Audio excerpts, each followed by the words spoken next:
What is new with Libsyn, the number one and longest running commercial podcast host? Let's find out.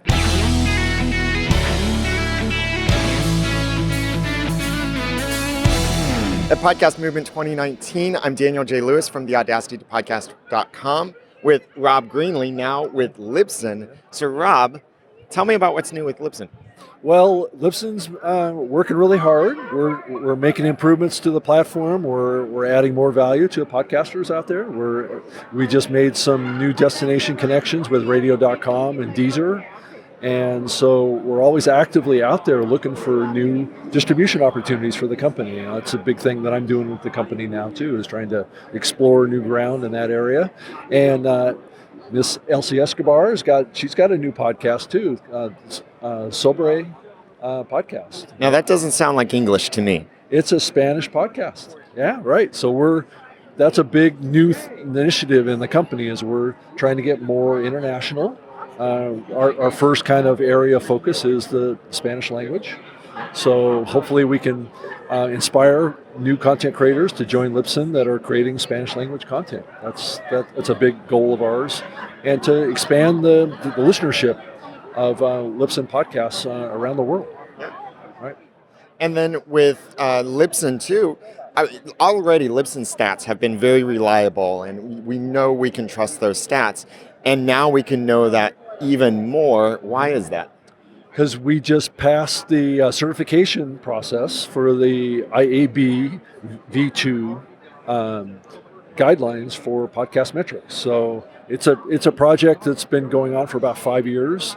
It's a big initiative across the whole podcasting space. About 36 companies got together over the last 5 years to develop this guidelines spec around counting of podcasts. And so we just went through the rigorous process of getting certified, where our code gets looked at, it gets checked and double checked for accuracy and to adherence to the new compliance standard that the IAB has established. So for me or my viewer as a podcaster, what does that mean for me?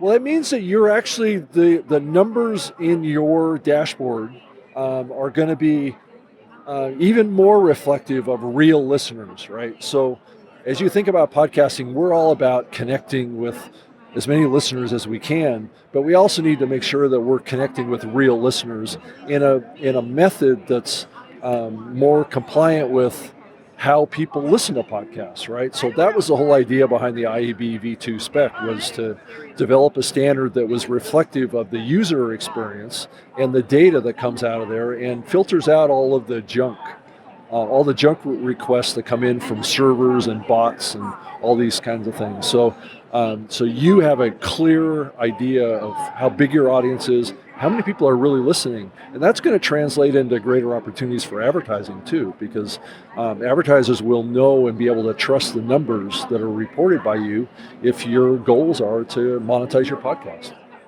So Libsyn, we could already trust. Now they're even more trustworthy, and we can believe and know that those numbers are truly reflective. Libsyn is a great company, doing great things, giving you so much control over your destination management with your podcast. Make it appear differently in different places if you want to do that.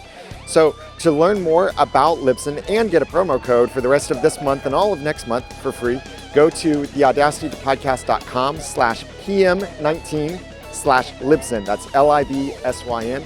Rob Greenlee from Libsyn, thank you very much. And for Rob Greenlee, I'm Daniel J. Lewis from theaudacitypodcast.com. Thanks for watching.